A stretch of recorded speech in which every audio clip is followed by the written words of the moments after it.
Welcome, everybody.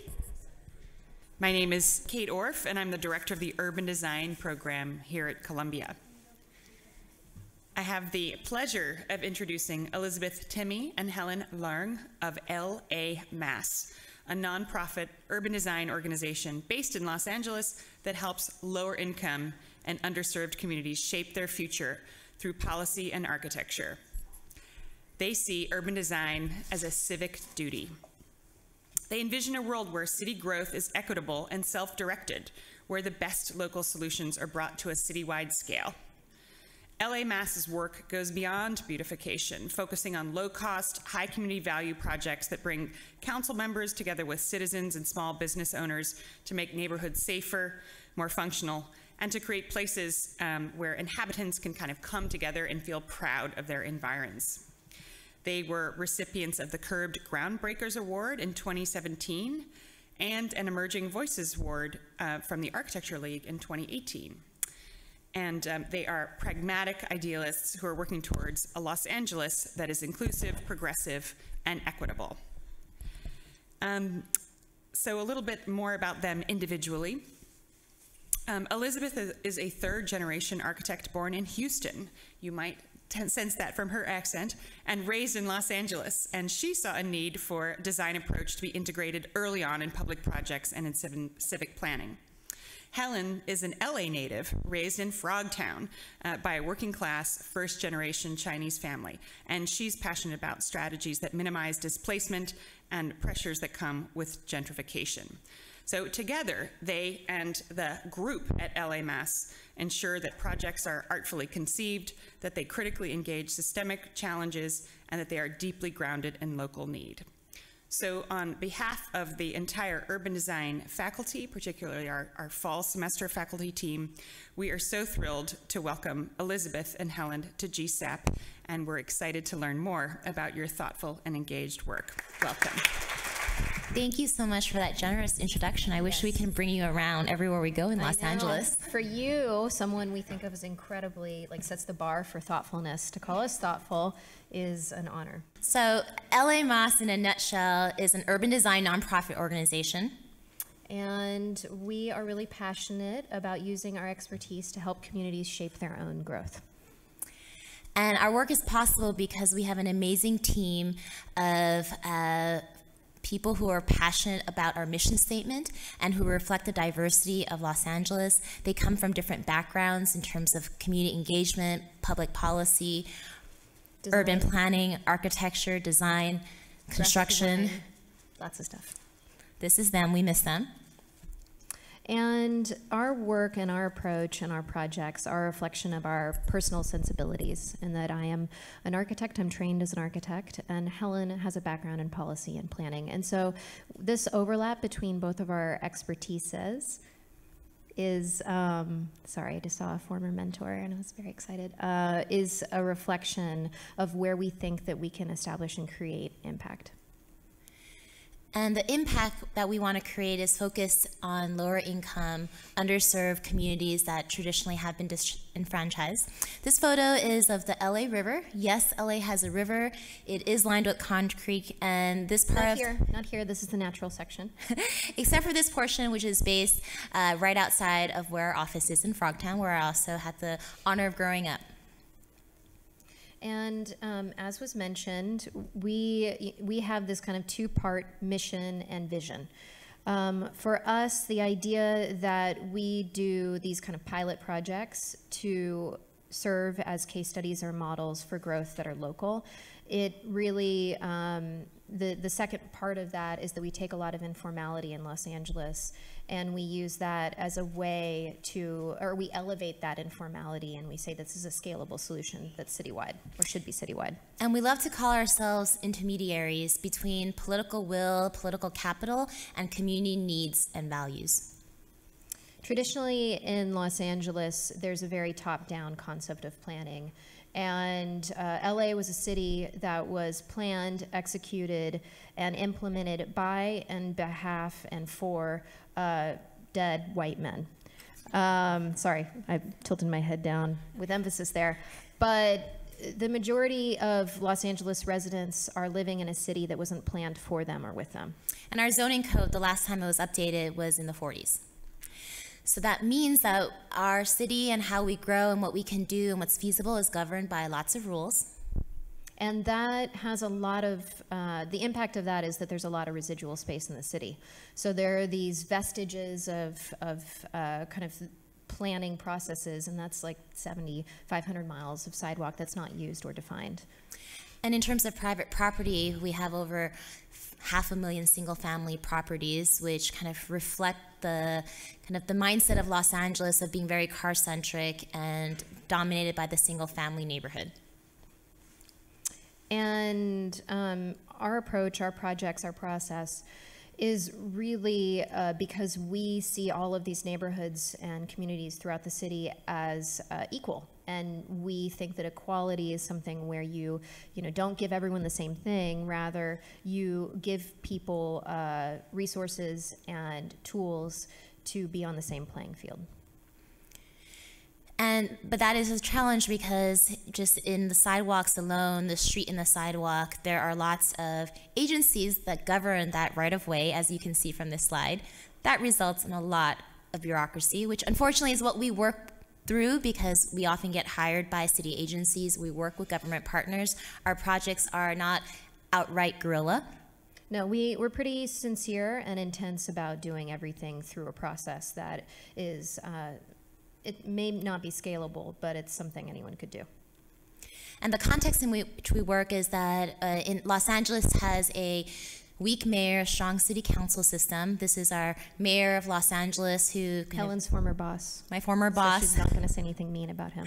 And he has to work with 15 council members, which is the highest paid city council district in the nation. And each of these individual council members have over 24 staff members. So working in the city means you got to have not only have the mayor's support, but you also have to get your local council member to be supportive. So what is the salary of one of these council members? Just shy of $200,000. And then didn't you say you met a mayor from a different city that made less than that? Some mayors get like $20,000 in smaller cities, so just the scale of that is just so different, but it means that there is a lot of governance in Los Angeles for good or bad. So the way that we feel we can have impact in this landscape that's highly bureaucratic and overly planned and a bit anemic in cultural space is we have 3 areas of work that we're focusing on because we feel we can have the ability to reshape use and to create a formal process for informality. So the first area of work is our work in alternative housing, and that's specifically because in California, over 1/5 of our nation's homeless population is in California. LA is one of the most unaffordable places to live relative to wages. And this is a photo of Frogtown, which when I was growing up was a working class immigrant family where people were, like my parents, were able to afford to buy a home. Today, many of these properties will be bought for $600,000 to $700,000, flipped and sold for $1 million. And this is just a stone's throw from downtown, from Dodger Stadium. And in this neighborhood, which is adjacent to LA River, this is where our office is based, and this is the climate in which we started working 5 years ago when a neighborhood like this that was working class started to transition. And we were asked at that time to do a 10-month-long engagement process with the community so that the community could have a voice in what was going to be developed and invested in as the neighborhood gentrified. Inevitably so. So we call this Futuro de Frogtown to reflect the majority of the stakeholders who spoke Spanish. Look at how arrogant we are. We put a little like highlighted place where we are located. And what we saw was that we wanted to shape zoning policy in this area, but we also wanted to try something different with community engagement, to engage people who would never go to a meeting, didn't understand what zoning was, didn't understand the process, and we wanted to meet community members where they were. But we also wanted to break down the process because we didn't want to assume people knew what the entitlement process was, what zoning is, what queue conditions are. So we unpacked what were kind of the possibilities, the process, and then asked community members. Oh, wait, can you go back really quick? So we had, this is Mott Smith. We had a developer facilitate this process because we wanted it to be grounded in what was possible. And the result of this was a different type of report, a report that actually didn't try to create consensus, but reflected the diversity of opinions, of the values, the fears, the aspirations for community members who know that change is going to happen. So if a developer were to pick this up, they would get a sense of these are the priorities of community members. This is the history. This is the fear because of eminent domain of Dodger Stadium, 50 years ago. And as a side note, in Tabula Plena, which is in your library, I wrote about the fallacies that we went through because we said we were neutral, and we created some divisions that didn't necessarily exist. But something that came out of that for us, that was really powerful is that everyone wanted affordable housing, or they wanted a mechanism for people to be able to stay in their neighborhood. They wanted renters and people who were vulnerable to be able to choose to continue to live in Frogtown. However, when this developer who facilitated the process explained to them that there was no clear way for anything other than census diversity to be maintained, everyone across the board said, we don't want that. So when given the option for affordable housing as we know it, people said, no, that's not the thing that we need. However, people also said to us, how can we hear this thing about backyard homes, how can we develop them in our backyard? So we realized affordable housing as it is not a sellable thing. We want to propose an alternative. And that's because affordable housing is usually reliant on tax credits. They're usually 50+ units. They take a long time to build, and because of HUD regulations, you're supposed to provide equal opportunity for people to apply to these units. So in this context, there was a lot of back and forth in terms of policy litigation on what could be built on a single-family lot in your backyard.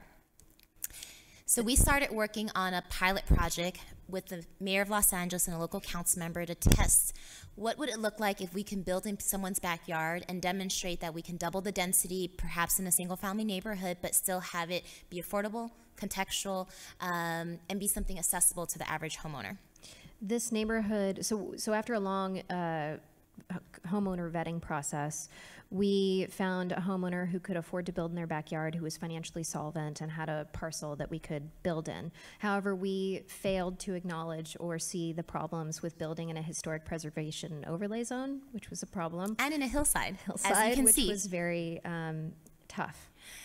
And the context is that the green unit is actually the backyard home that is currently under construction. And we want to say that backyard homes is a typology that's been around in Los Angeles for a very long time. There's probably 50,000 unpermitted backyard homes. Many of this is potentially neighbors to this property owner. So we saw this as his project as being a kind of network within this already informal use that was happening, but we also provocatively made a point to build the biggest backyard home that we could. So this is a full second home in someone's backyard. Also, because of the HPOZ, or the Historic Preservation Overlay Zone, there was a lot that we couldn't do architecturally. One of the tenets of the HPOZ zone was that the backyard home had to be subservient to the first. Well, tell anyone in our office that, and they would just get really angry. So, and then the homeowner themselves were very artistic and creative, and they wanted a series of components that they could add to the house and kind of have their own identity in the project. So with that challenge, we had to get approval by the local historic board, which we did, and realized— But these things are illegal. And realized that with state law that had passed, that wasn't allowed. So us going through this rigorous approval process from local board meant that future homeowners in Los Angeles don't have to do the same thing. This is a rendering of what this backyard home looks like. So we were really interested in taking the same enthusiasm, which we'll show you later, around our public projects, and using that here in a kind of, I've been saying it's like a Simpsons style of Americana, where we're playing with the idea of the craftsman home and the kind of iconography and the popness of it. So last year we broke ground, and it was really exciting because we had to bring together a whole bunch of partners to make it possible, from the head of the planning department to Habitat for Humanity as a general contractor. These are the homeowners over here, right there, with their daughter. We also worked with a nonprofit bank called the Community Development and Financial Institute to make a construction loan possible, because that's currently not feasible for the average homeowner. Of course, Helen's standing next to the banker. And all of this work that we did went into something that was in the first image we showed you, which I'm not sure if you would have necessarily visually kind of called out. So for me, from this side of the partnership, that was kind of a failure. Not in that the architecture wasn't ambitious enough. It was that at the end of the day, this project wasn't guaranteed to be affordable. And that was what we were really passionate about, making sure that we learned from this pilot project so that we can help create affordable backyard homes. And it's possible because in California, we help kind of champion both local and state policy to make our policy progressive, taking away all the barriers that made it not possible for backyard homes to be permitted. This is the local senator, California state senators that sponsored the bill and the local council member. And at that time, affordable backyard homes wasn't a thing yet. Yeah. So people kept saying, what about Airbnbs? What about, the idea that you're spending all this work to get something permitted in these gentrifying neighborhoods? How do you know that what you're spending your time on isn't going to just kind of usher in a population that doesn't deserve to be there or supported? So what we did was we spent a year doing research, talking to real homeowners throughout Los Angeles who might want to create a backyard home in which they rent it affordably.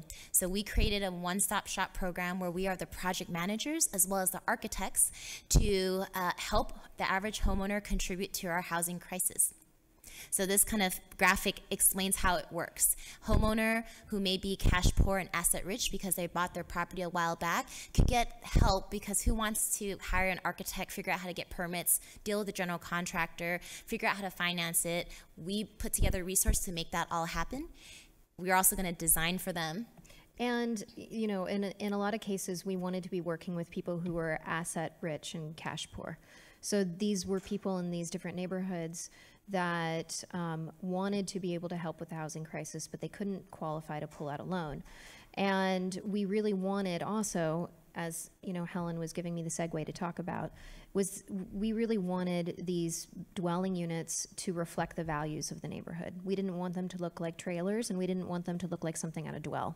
It was really important that they showed a design excellence that reflected the fact that the people inside of them were precious and important. And if you know anyone in Los Angeles who's a homeowner who owns a single family lot, we are accepting applications for this program until December 15th. And the reason that the program works is because there are lots of residents that you manage to get a Section 8 voucher, which is a public subsidy where you don't pay more than a third of your rent if you're income qualified, and government pays the rest. And you can take it anywhere as long as the landlord accepts that voucher. So you can, if you can only afford to pay $500 for rent, but then the rent is $1,500, then 40% of these are being returned. So that means because there's not enough Section 8 voucher housing stock, what ends up happening is that these people who wait for years to get that voucher lose it because they have to use it within a year, right? And then they're at vulnerability for being homeless. And what we're offering is, we know it's bureaucratic, we know there's stigma, but we can make it easy and fun.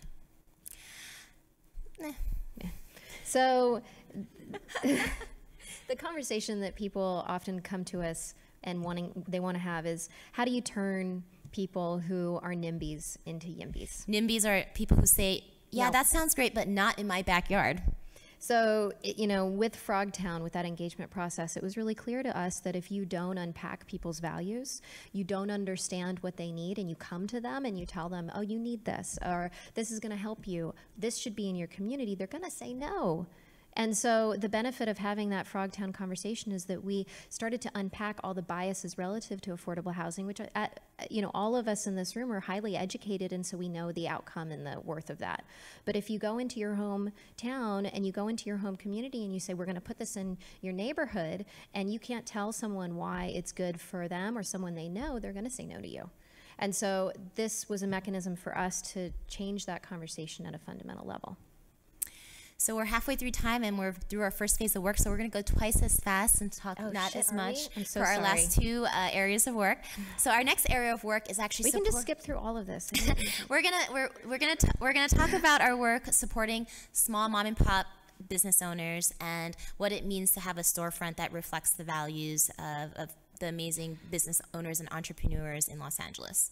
So we were invited by Council District 15, or Councilman Joe Buscaino, to... I don't care about that person. Well, you always say this. Okay, you go ahead. We worked in Watts. Watts, you guys know, for the Watts Towers, the riots. And this is a neighborhood that has historically been promised so many things and nothing comes through. So we had to be very sensitive to be working there as a bunch of, you know, I would say white Asian, Latino staff members. Because Asian in this community is considered white. So this stretch of Watts is just three blocks from the Watts Towers. It has lots of historic businesses that you couldn't really tell exactly what they were selling in terms of products and services, but yet they weren't able to leverage the economic interests and the tourism from the Watts Towers. Well, this is something you never like that I say, but I'm going to always say it, is that the council office told us they sold just like a smattering of stuff. And that wasn't true. Like, we started talking to all of these businesses, and they all had their own thing that they were incredibly proud of. But the permitting process for signage is so legalized in LA and so policed, and it was within within proximity of a freeway, which we all know has all of this kind of signage restrictions and policies. But then guess what? Don't nudge me. I'm going to go on my rant. We put freeways in lower income communities. And so all of these businesses didn't really know how to go through the process of getting signage. So what we did was we worked with those businesses, supported them in the bureaucratic process, designed for them something that was reflective of their products and services, and also created a corridor identity that made it clear that this was a hub of businesses just down the street from the Watts Towers. Yeah. And in many cases, the signage that we were doing was cheaper to make than the permitting process itself. And we created redundant signage back behind all of this plywood so that if there was neglect or there wasn't the ability to keep up with it, they would still have a kind of ghosted layer of signage for their business. We also partnered with the LA Trade Tech to hire sign painters that were students. We hired local youth in Watts who lived in public housing, and it was a way for us to build partnerships with people who were already working and living in the area. However, one of the drawbacks that we saw was that in the end, our design services weren't enough. And we left a lot of those businesses in the same state that they were in, which is that they didn't have formal processes, they didn't have permits, they didn't have a business plan, they didn't have inventory. And we had learned so much about them through the design process that it was heartbreaking to leave them in that state. And that wasn't our scope of work, but we realized that if we were going to do a project like that again, it wasn't enough, and we were actually doing a disservice to the businesses to help them in such a limited way. So a year later, we were invited to work in another neighborhood called Wilmington. Wilmington is the most polluted neighborhood in Los Angeles, 8 oil refineries, the most bike lanes to nowhere. But see, this is why it's relevant that it was Councilmember Joe Buscaino. So we went back to this council member that had hired us in the first place to do lighting and trash cans, and then we did that whole project. We went back and said, we didn't do enough. Can you please invest in us to do more?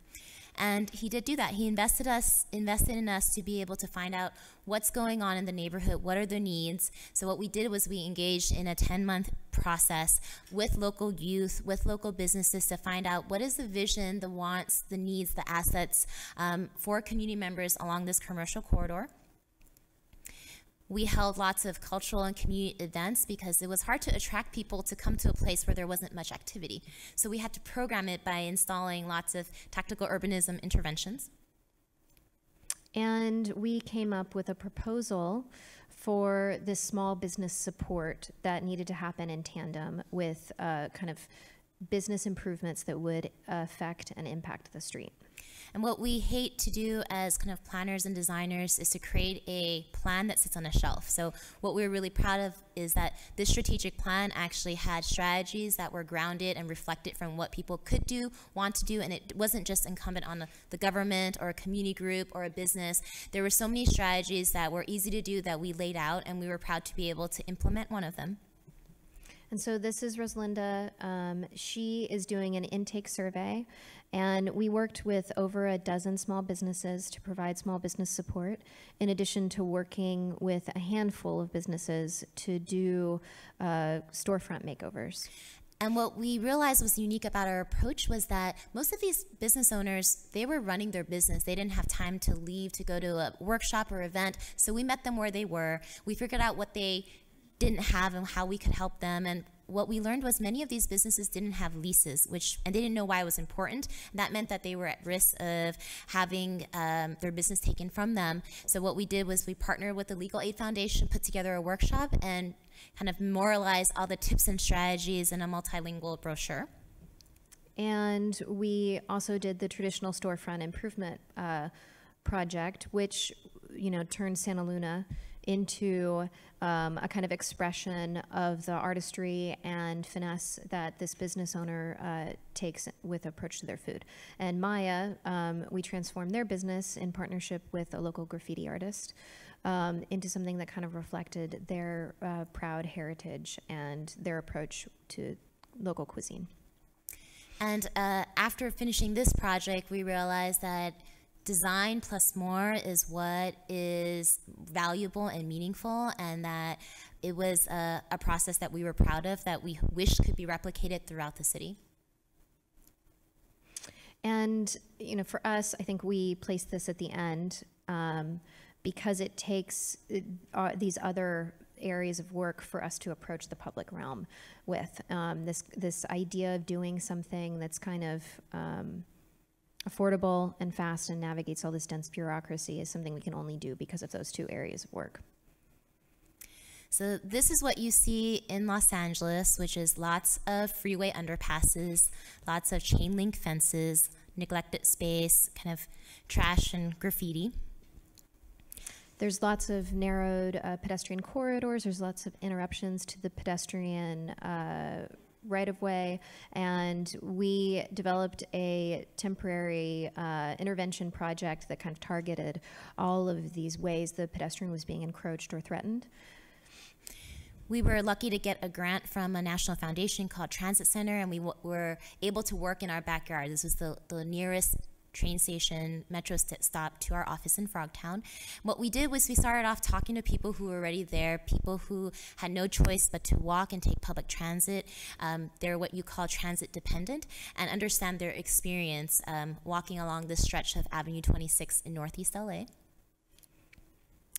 In addition to transit users, we wanted to understand from people who lived around the neighborhood kind of what were their concerns, what would make them walk in their neighborhood. We held a community walk where we kind of documented all those interruptions and transgressions of the pedestrian right-of-way. And we noted moments where there was little to no pedestrian infrastructure. So just imagine a gas station on every single corner, as well as a bus stop, 4 freeway on and off ramps that didn't have kind of a clear crosswalk. And we captured all that in a kind of a report that understood not just the existing assets, but like what were the values and concerns of people who had no choice but to be on Avenue 26, and the community members who could be doing more on this stretch. And what was really essential and important to us, and which Helen, you know, got at, was this transit-dependent population that was already there. A lot of times we present our studio projects, or, you know, we're taught as students that you're creating a destination. And that, you know, we had a few interns in the office that kept saying, but what about inspiring ridership? And we're pretty, you know, we were pretty ambivalent about that. We were really sincere about the fact that there was ridership and there were people who had very hard lives that we wanted our project to support. So with a year, $150,000 budget, a whole bunch of bureaucracy, this was the project that we created to test an idea. And so why Helen mentioned that there's a lot of bureaucracy is it was that partnership or that negotiation of the freeway off-ramps and on-ramps with Caltrans, in addition to LA City and the sidewalk, in addition to this signage right here on the on your left, which is a private building. So there was a lot of different territories that none of the pedestrians or anyone even in this room would denote as different, but had many different processes in which we had to go about being able to execute and permit them. The train station is owned by the county, and when you exit the train station, it's unclear which direction you're going, where the nearest bus lines are. And the bus lines even changed during the time that we were executing the project, so that's why there's a blank space before 251, because we had to actually mark that out, and they had actually taken away a resource, which was a bus line, while we were working. So, you know, we had to do things like, I think maybe it's in the next slide.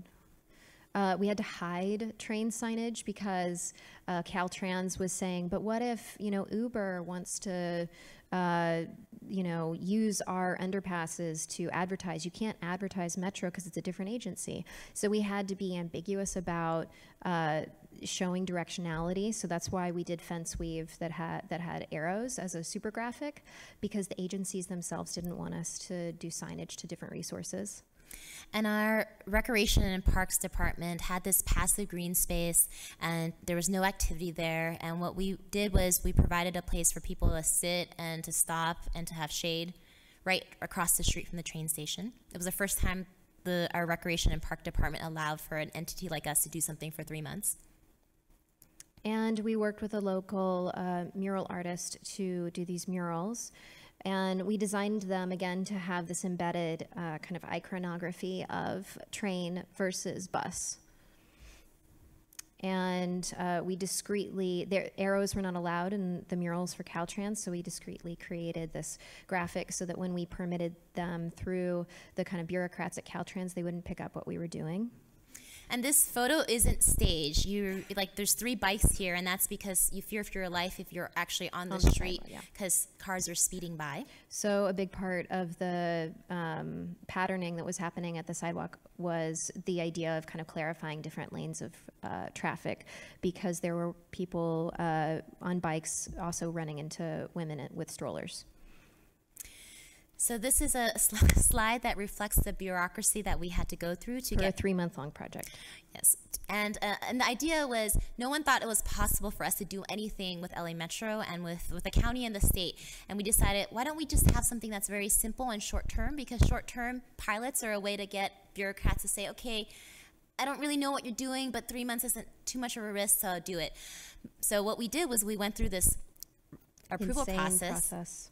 And worked with all these different agencies and submitted all these different documents. And the goal is not to just permit this project once, but to say, you love the project that we did, we should make this the normal process for any community group. And so now we're working with the city to help streamline a process that would make it easier for other community groups to do the same thing. However, coming off of this, currently, it's very vogue to talk about tactical urbanism and temporary things. And we felt we did a disservice to the community by doing something that was temporary. Even though it was what we meant to do in the very beginning, it was hard to have those murals painted over, the park space be removed. It wasn't good enough. So we had an opportunity with a slightly bigger budget, $370,000, to work in Koreatown, the largest Korean community outside of Korea.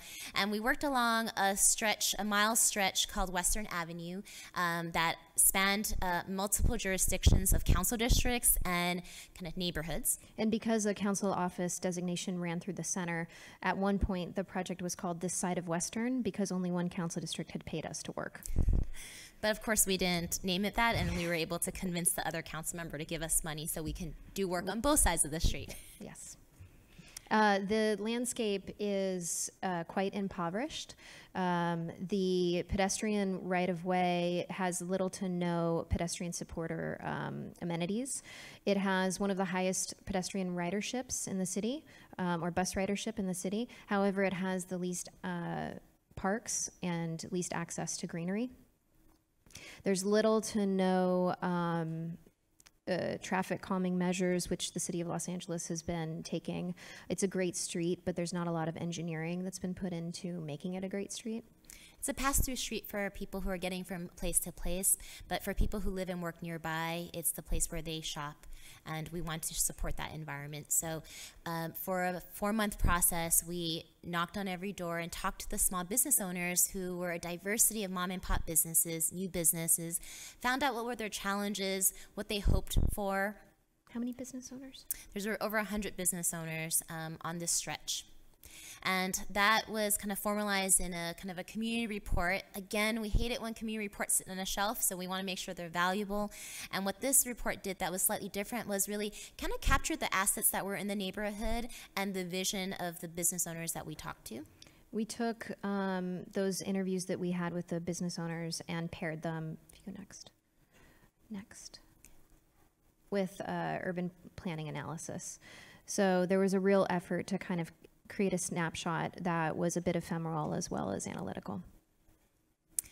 And I think what was important, besides kind of knocking on every door and meeting business owners where they were, was that the way that we got feedback wasn't, can you put a post-it here or put a sticker there, but it was having conversations, getting to know people, having them share what their real dreams and challenges were, and getting feedback that was unsanitized. As we had kind of mentioned, I'll talk about it next slide. We oftentimes do design in a vacuum, and we held a series of community open houses at the sites that we were going to be doing interventions. Next. And we did interviews and recordings with local business people, but also pedestrians. And we did the semi-standard thing of mapping resources, but we were at the site on the street doing it, which I think is different and important to note. We were able to, from those conversations, because we were actually on the street, get pretty accurate documentation of what people strongly wanted to see more of. And you'll see that 19% of people really wanted trees, and another 13% wanted park space. Our budget of, the budget that we had didn't allow for creating a new park. And in the conversation that we have in the nonprofit world a lot is that you can't affect change without talking to the people that you're wanting to help. And so a big part of what we were doing was going to where we were going to work and having the conversations there. And a lot of ways in which, and Helen mentioned this earlier, was frustrating for her doing engagement in a former councilman's office was you would be in schools or empty auditoriums talking about things. So we proposed these designs, and next slide, talked about what were the key programmatic needs, next slide. Which was, really that they wanted a better pedestrian experience and they wanted landscaping. But we did these conversations inside, along with being on the sidewalk, we also did them inside the small business, which is somewhat of a radical place to be holding community feedback. This is a local cafe. And so, it seems really quaint and sweet that, there's a handful of people that are looking at a board, but it's very important, the context of the conversation. And we came up with a strategy for really, taking, as Jonathan Gold put it, along the stretch of Koreatown, there's a restaurant for every day of the year. And it was the idea that our project wasn't going to be solving a problem, because Koreatown wasn't a problem. Our project was going to be supporting the dynamic use that was already there and marrying it with the pedestrian world that wasn't being supported. And acknowledging that there was small businesses that have been there for a long time that add to the local culture and flavor, and how can we have the public realm be able to reflect that reality. So in that kind of environment, we were thinking about how do we leverage all the existing government resources to install as many things that reflect what the community wanted. So we were able to get more bike racks, get new trash cans, put in some mid-block crossings. Standard stuff. But also, we were creative in thinking about how can we use a few moments where there's a lot of need and an opportunity to do something different for the public realm. And within that, we went through, you can see A&R permit. We went through a very dense series of kind of permitting. This one took 4 months. And we built steel. Everything was steel. Everything was very resilient and permanent and bomb-proof. And a big key part of this project was to treat these big box stores or these strip malls that were inherently vehicularly oriented and designed, as I mentioned, by old dead white men, and turn them into informal courtyards or living rooms for pedestrian activity. And what is unique about this shade structure you see is that in Los Angeles, most shade structures are installed by a marketing company, JC&Co. And here we were doing it for the community, kind of not having it as an advertising space. And that was really unique given that so many people walk and take public transit. And this one of the two hubs was also an adjacency to a taco truck. And we have friends and allies that are a part of the street vending campaign in Los Angeles, and we feel passionately that pedestrian infrastructure should also support the informality of street vending, in addition to kind of blurring the line between public and private. And so you see things like the painting that goes over the curb of the private sidewalk, or follies or little amenities that break the boundary between yours and ours. There's lots of kids that are in this area, so we love that the design actually encouraged, and we're kind of kid-friendly as well as senior-friendly. And there was an attempt to, you see there's these kind of palm trees and this screen that's installed on the side of the Tom and Toms. It was the idea that everything is at the service of the pedestrian environment. And these kind of neglected residual spaces were actually small moments of human space and little, kind of still lives of an alternate world. And so in a somewhat sarcastic sense, we were doing fake plants and fake trees and fake living room to kind of highlight that the need for trees and park was so great that we couldn't necessarily service it. And we redesigned the palm tree, which is this landscape element in Los Angeles that is purely and 100% at the service of a vehicle, to be something that redefined and created a pedestrian envelope. And we took that and created a base to it so that it became a part of this kit. Next. That was forming a living room. We took over as much infrastructure that was existing as possible. This is the existing bus shelter. I like to think that ours was a little bit cooler than the out front JC Deco one. And we were able to create this space where someone's waiting for a bus, and rather than looking at an ad, they actually get to kind of feel like they're in a living room and to understand that the project that's down the street has context and community orientation. And so we took all of this ad space over to kind of play with the idea of verdance and plants and things that you would think of as kind of sweet moments for community art, and kind of reestablish this band that was supposed to, I think does more so feel like a living room. And, we had a lot of conversations about color and components, and we created this design approach that really wasn't supposed to riff off of what was there as much as it was supposed to kind of add to the diversity, the visual diversity of Koreatown. And so when we were done with all these installations, which is over, almost a dozen strategies ranging from 2 hubs to 170 trees planted, we didn't invite people to ribbon cutting, because who would come? Who would come to see like a new shade structure? So what we ended up doing was that we created a community festival that reflects the cultural values and diversities. We made it fun, we made it multilingual, we made it inclusive, we made it family friendly, and we made it free.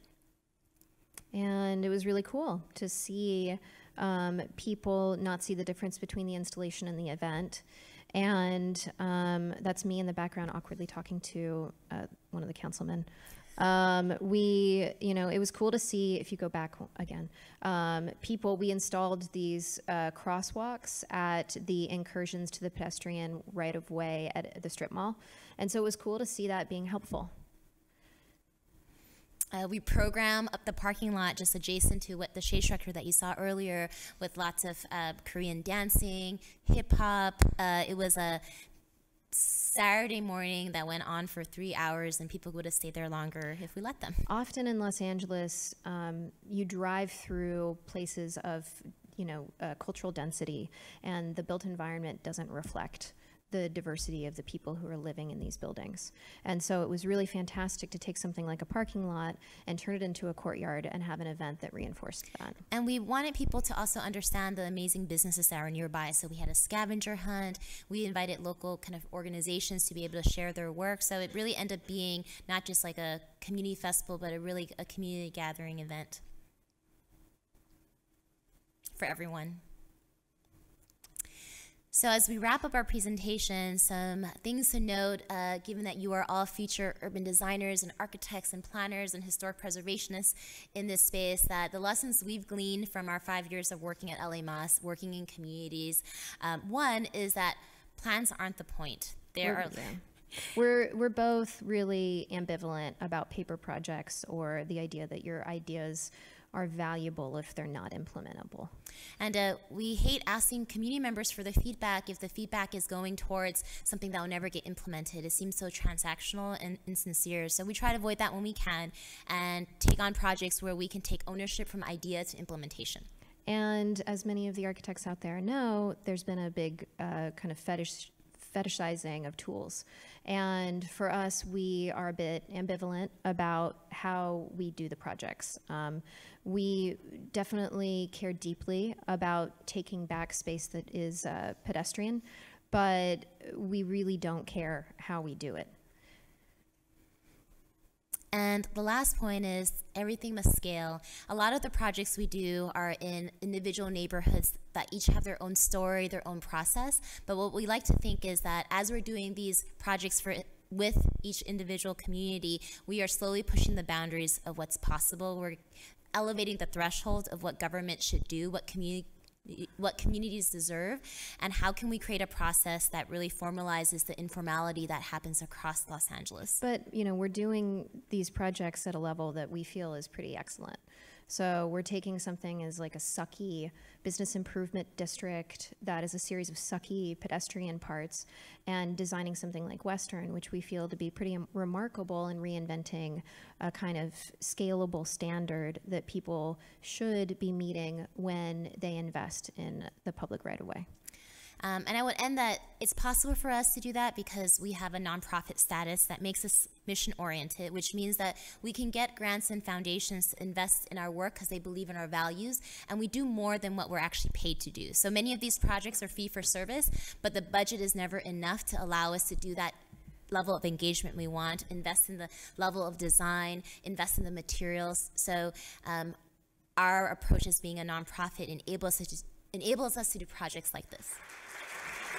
Thank you so much. I mean, your energy is like so tangible, and I can understand how you're so effective in communicating with people on the incredibly diverse backgrounds. And, you know, I really love that you touched on my two questions, which were the concept of nonprofit, right? And as it relates to urban design. And I wanted to just dig a little bit deeper into this kind of concept of the nonprofit.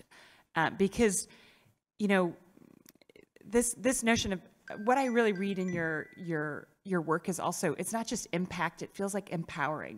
It feels like you're kind of making these pathways for people to understand what is almost an impenetrable change process within an urban environment, and kind of giving them these breadcrumb steps to be able to kind of participate in that. So it's really, really exciting to see. And I guess I just wanted you to talk a little bit more about this sort of pathway, or what led you to kind of reconceive urban design as something that needed nonprofit now, and relative to your past experience. Because, you know, I think many would conceptualize urban design as being like big architecture, or architecture that spans multiple sites or parcels, and therefore you're sort of doing this open space or whatever in between. But you're thinking about it totally differently, and it's not scaling in the sense of it's big within a site. It's scaling through, you know, harnessing the policies that you know so well from being in the city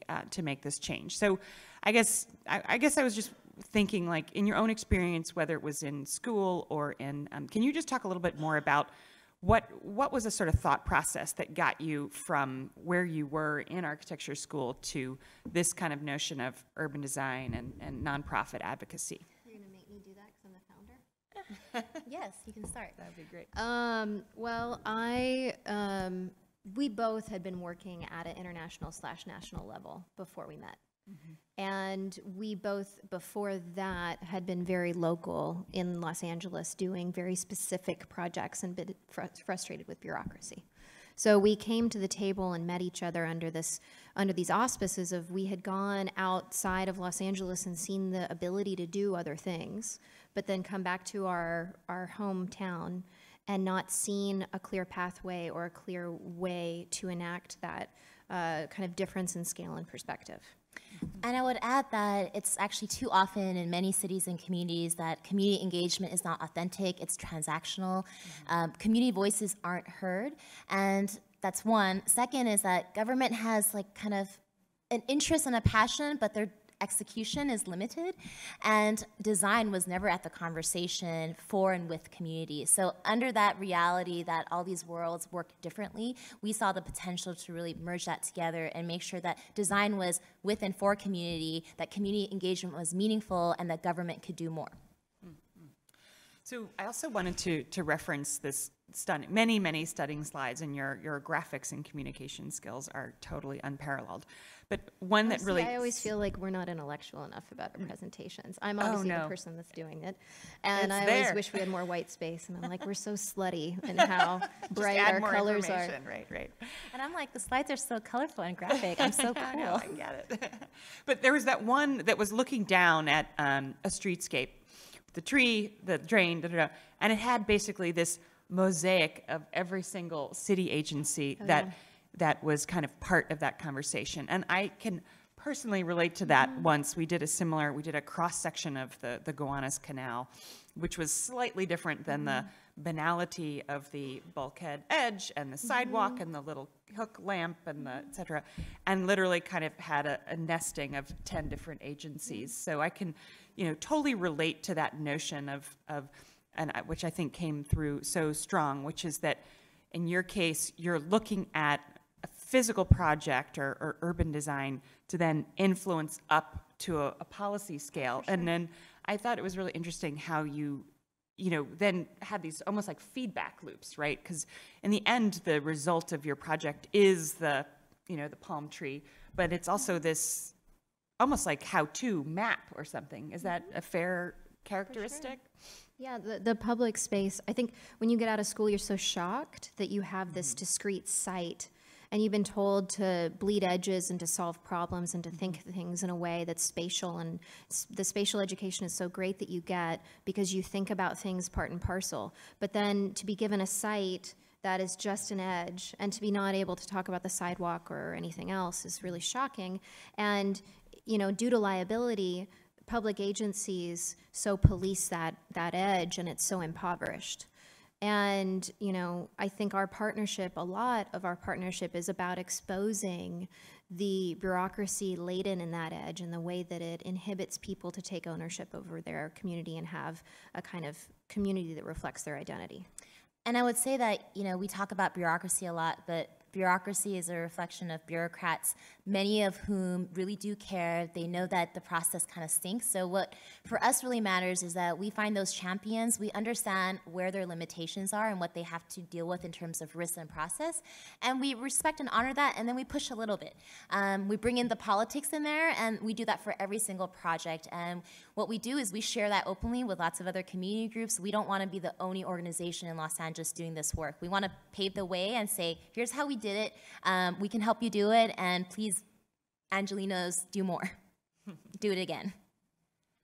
Great. So I have one last question. I want to open it up, but or maybe like a comment or question about this concept of informality, because that's the other thing that really comes through. You think about the typical American city or the downtown of anywheresville, and it is such a highly regulated environment that it kind of creates this almost like replication of sameness, right? The 10-foot sidewalk, the 5-foot setback, the 24 parking spaces, and I think, one thing that seems so vibrant in the work is that it is celebrating literally, as per the storefront project, just like hyper individuality and uniqueness. So I guess I was just wondering if you could talk about informality or your relationship with other cities or how, in a city like LA that becomes able to be manifest in such a dramatic way. Because I think what we're struggling with so much is that this environment of policy begetting design and not design kind of feeding up into a policy context is somehow creating this kind of, landscape which is almost banal, right? And doesn't have the kind of sense of individuality, which I think, is characteristic of maybe a more informal economy. And even the ADU project, this accelerated dwelling unit project, that is for much of the world how the world builds value into their home. It's usually the single family home. So even that sense was I think this kind of remarkable example of building informality into a community. And so are you looking at other examples, or can you kind of talk about the idea of informality a little bit for you? I think that people often think, did you invent this idea? And the reality is that all of these solutions have existed, and unfortunately, policy doesn't make it possible, and it's not formal. So what we're doing is actually highlighting what's already been working and actually providing a more formalized process for it. And we can pick kind of the endless different informal realities in Los Angeles, from street vending to housing to homelessness to public space and guerrilla-style street furniture, and where we landed, I think, is where we think that there's just like a higher need for kind of housing that's affordable, that's safe and healthy and well-designed, kind of businesses that are vibrant and can compete, and like public realm that reflects kind of what is great about Los Angeles. And I think that's, for us, the informality is that there's informality everywhere, and where can we actually apply our skills to formalize what is already working? And we're not inventing any of this. When we started, it was really hard to get designers in the office that would use color, and it still is. Just gray and black. Yeah, I mean, it was like pulling teeth to get someone to pick shades of a color that wasn't gray. And it was really hard to intimate that minimalism wasn't going to work, and that there needed to be a kind of enthusiasm that the project reflected, because there had been so much disinvestment.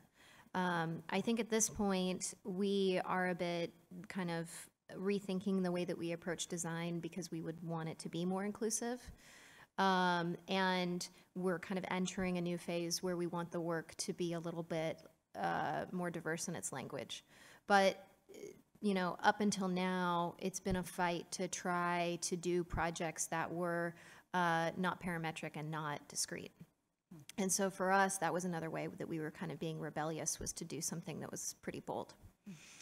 And I would say that our design language that we're known for is being colorful and playful and whimsical. And I think in some ways, at least the first 3 or 4 years of our work, it was because the budgets we were given were so limited that it was a lot of paint and plywood and extra paint. But we also think of LA as like a city of surface, right? And so it was a highly appropriate medium to work in, and very interesting to have to use steel, because we associate that with a lot of bad investment along public space. And so we were trying to really rethink that material and how it could be reused in a way that was kind of wildly different. Exciting. Okay, so I'd like to open it up for a couple of questions from the audience. You guys have some questions for Elizabeth and Helen? And I think we have a microphone. Do we have a microphone somewhere? Okay, great. Chris, oh, sorry. Go. Okay. So diplomatic. I know. Teacher versus student, what are we gonna do? There we go. Okay. Hello. Thank you guys. Appreciate you coming in. So you showed the chart of the process and all the loopholes you have to jump through, and it was a very seemingly simple project that you had, but it had a ton of different steps. Is there any thought about how to redesign that process, or are you giving the bureaucrats any sort of food for thought on how to simplify these things? Yeah, it's the funny part, the irony is that people assume that it should be easy to do projects like that because it was so simple. So when we showed them that map, every agency was like, oh dear, I hope we were better than the state. And the county was like, I hope we were better than the city. So no one actually wanted to be that bureaucratic department. So for us, we were lucky that the compelling part of our project was that we completed it in a year, and it was up for 3 months, and people loved it, and they were sad to see it go. So that meant we had this excitement and support across government agencies and in community groups to do more. And so we currently have a grant to figure out how to formalize the process to make it easier for other community groups. And I think hopefully in a year later, we're able to say now the system is easier, and there's actually many other community groups that are doing projects that are similar that doesn't require us to do it. So is it fair, can we be more granular, even if it's not an accurate way to describe what you've been leading, which is that we're creating like a kind of one-stop permitting shop for pedestrian improvements, and that we're going through that process with councilmen to make it really easy to know where to go to get this stuff done. And the city agencies are like, well, while you're tackling this, can you do more? Because, you know, our street furniture system doesn't really work and really not meant to subject people to this process that requires an engineer. So we're excited to actually be invited to do more by the city because they recognize that they want more projects like that. There was like a name for it. Oh, it's called Adopt a Spot. A spot. Yeah. Adopt a Spot is what, one of the different council offices came up with as like a snappy. It started off with Adopt a Sidewalk, and then we're like, Adopt a Spot. We'll see how it evolves. Yeah. Let us know if you want us to put you on the mailing list so you can find out what happens in a year. Right. Okay, I think we had one over here. Yeah, Chris. Thanks so much. The presentation was super inspiring, and for an office that's trying to do something at all similar in any capacity whatsoever. In a small city, we find all of our community conversations, the community members have a lot of fatigue. And there's a lot of mistrust of people who come to them. And so, you know, even the word engagement is troubled, and we're trying to bridge that gap and establish trust at all times and measures.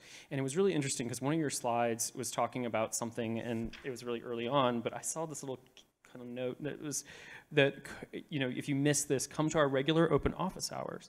And the slide disappeared in 10 seconds, so I couldn't even grab like, oh, when was that? How often does that happen? But I was hoping you could maybe talk about your office model for a second. Yeah, I think because we have an office that is diverse and represents the diversity within the city, we often end up having Monday morning meetings where we talk about all the different things that everyone's engaged in. And then also, because our office is split into this kind of engagement policy arm and design and fabrication and implementation arm, well, both of us implement, there's, you know, a kind of open office model where we're doing different initiatives, and you know that you can kind of find more about like renters' rights, or you can come and like fill out an application for an affordable housing unit. Like, we use our office as an informal community base when we're in the process of outreach. And it's really because Helen's done an amazing job building that engagement team that we're able to do that.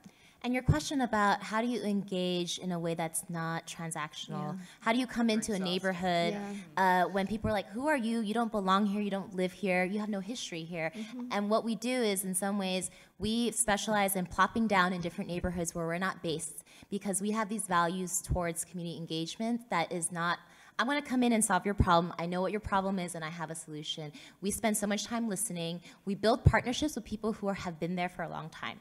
And that's key to all the projects we do, and we wish we had more slides because each of the projects has a complexity of rich partnerships that means that it's not transactional, that we're trying to get them to do something. We're doing something that is mutually beneficial. We understand those values, and we build those partnerships meaningfully. Yeah, so we have a community advisory board that we create that has all of those local nonprofits at the get-go at a table together talking about things. It's not, you know, the kind of open house workshop is appropriate for a type of feedback, but it's not the only model towards having a conversation. So having that kind of core constituency group where people who have been working on things are talking to each other has also been productive, because you can unpack things because they're all peers and they don't often get invited to talk to each other about something.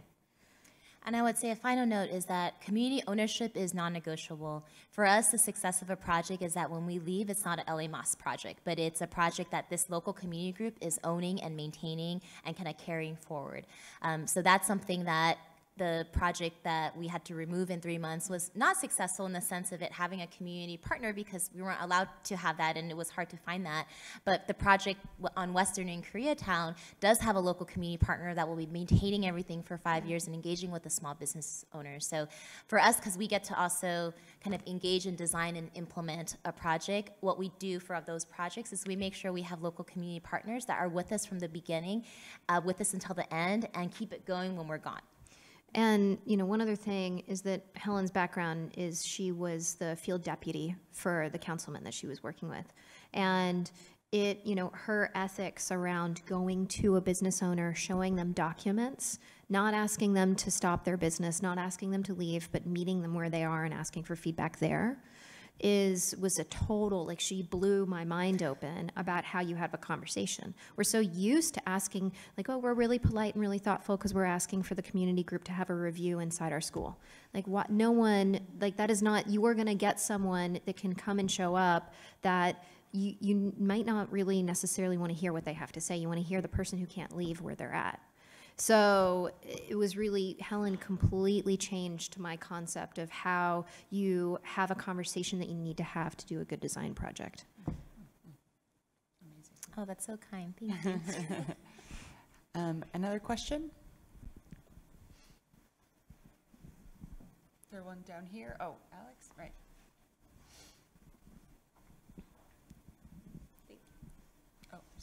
Thank you so much. So I was working as an urban designer in Los Angeles before coming to GSAP. And the challenge that I always faced in LA is, as you mentioned, governance. So there's just different municipalities everywhere you go. Is it the council member? Is it the mayor?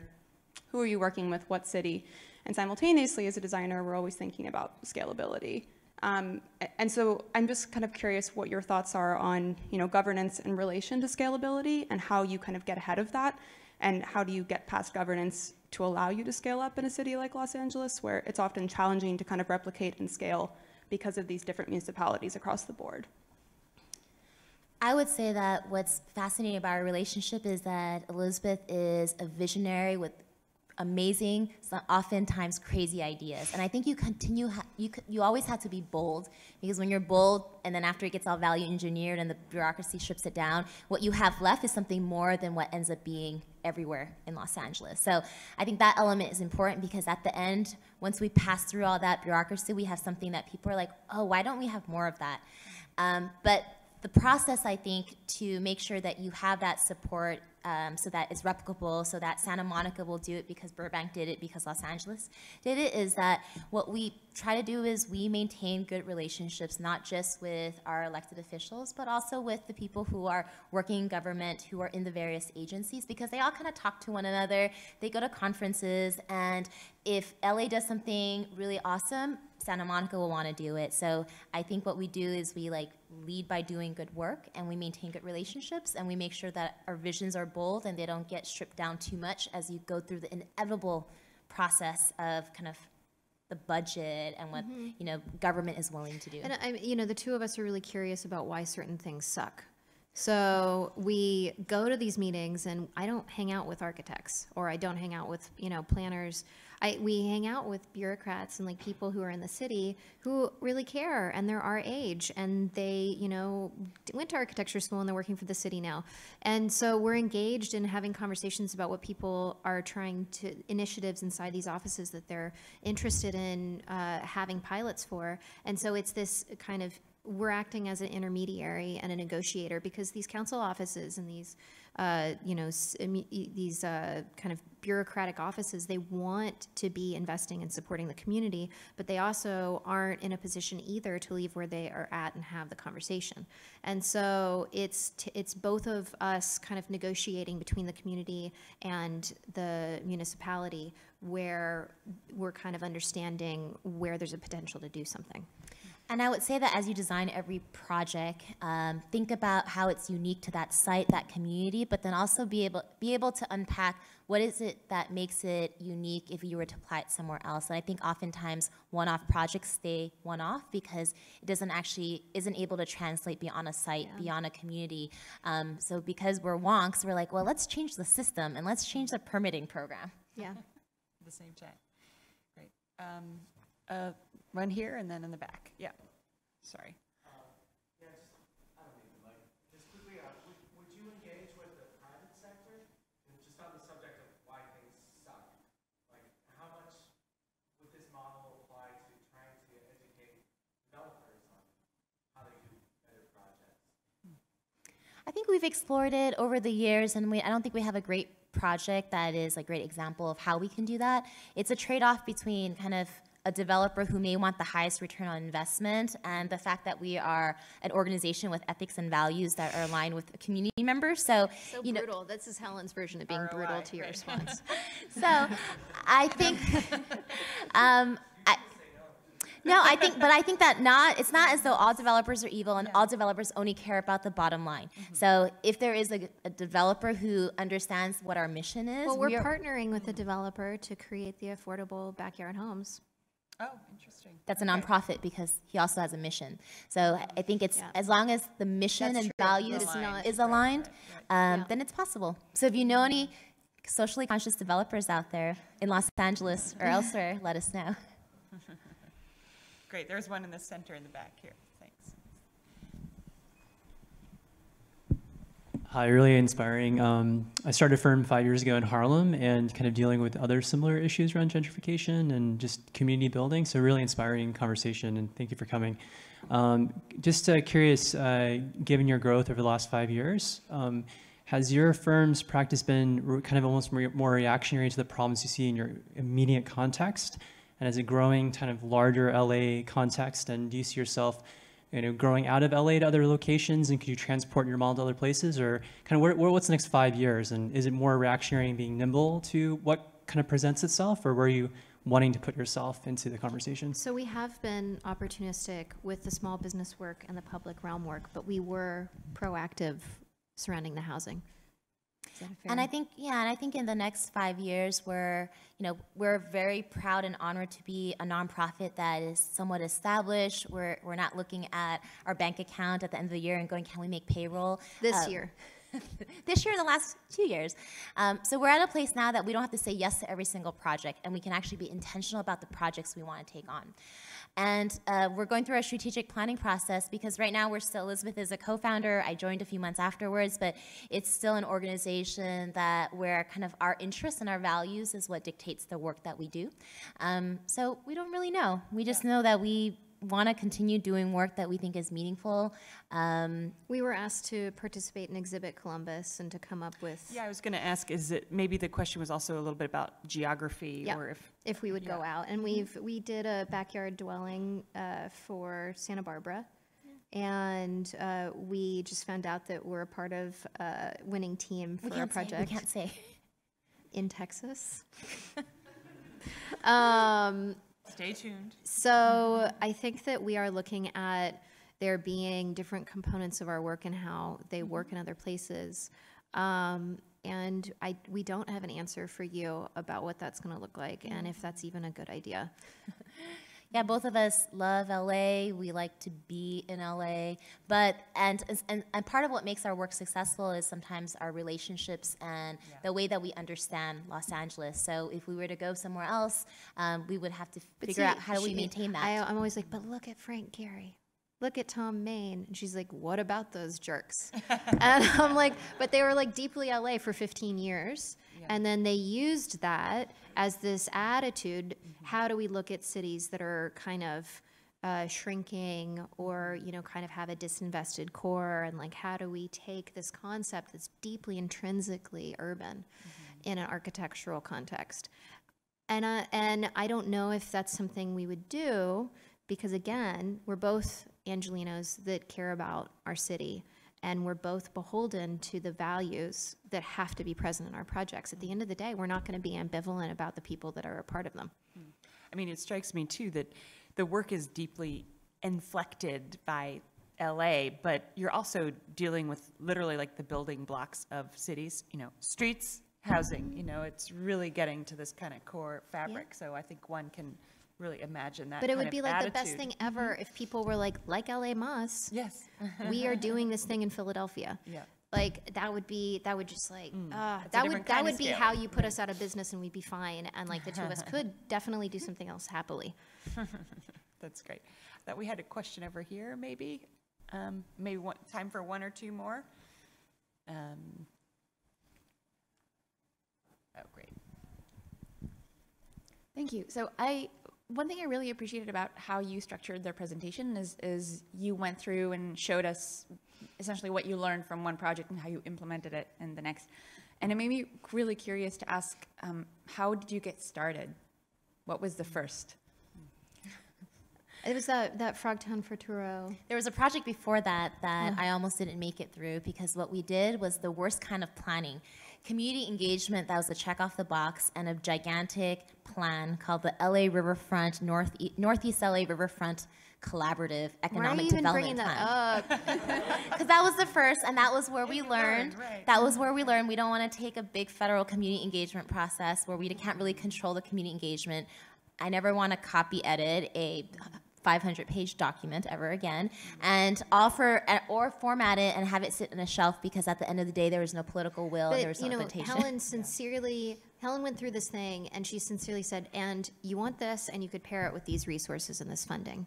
And I remember we got hired for like 3 projects in Pacoima after that, because no one had ever done that before. No one had ever made a document that explicitly pinpointed an area of funding that could go towards an idea.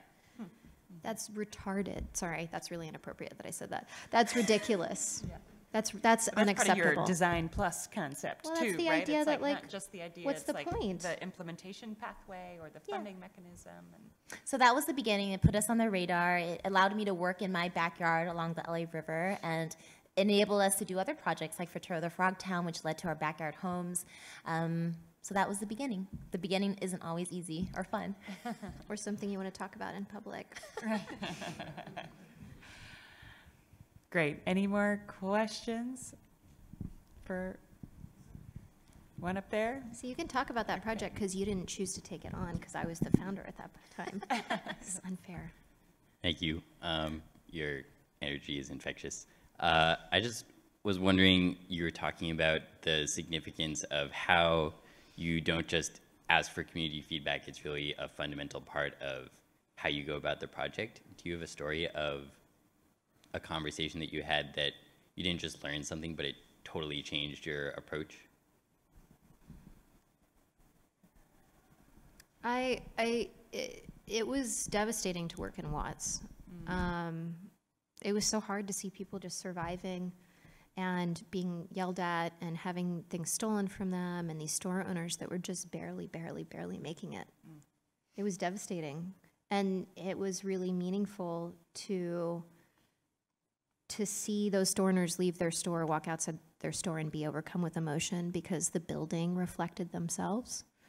And you realized how much people had kind of gone inside themselves and been so kind of terrorized by the city they lived in that they were committed to and putting everything into, and how little they felt they had a right to.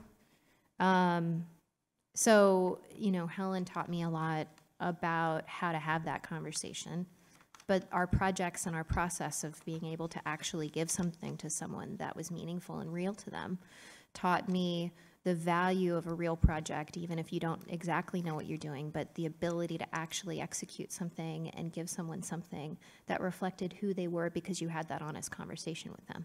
Yeah, I would say that the areas where we work in Los Angeles includes people who kind of has been dealing with like decades of structural racism and redlining and just that inequity that is so rooted in structure. And we're not solving that, you know, we're not solving that in a, like kind of a big scale way in terms of national organizing and changing policy on that level. So I think what is important is that as we have the privilege to connect with any resident, any store owner, that we are genuinely curious and authentic and open and honest, and that, you know, we don't pretend that we know anything that we don't promise anything we can't deliver. Actually, my mantra is let's like under promise and over deliver. And if you're not going to be able to kind of show up and deliver things, then don't waste people's time. Great. Well, on that note, I'm so grateful that you guys made the trip from Los Angeles, and Elizabeth and Helen. It's thank you so much. super exciting to meet you both, and especially we're excited also to invite everybody in the audience to come and celebrate. Urban Design is moving into a new space over in Fairweather. Is there heating? So yes, I know. Yeah, I got my wool hat on. Is it cozy? I have something colorful under here. And so if everyone in the audience wants to join us, you could just take the stairs towards the back of the cafe here and check out our new space. But it's so exciting to have our urban design lecture and be able to celebrate that with you. And thank you so much. Yes, thanks for coming.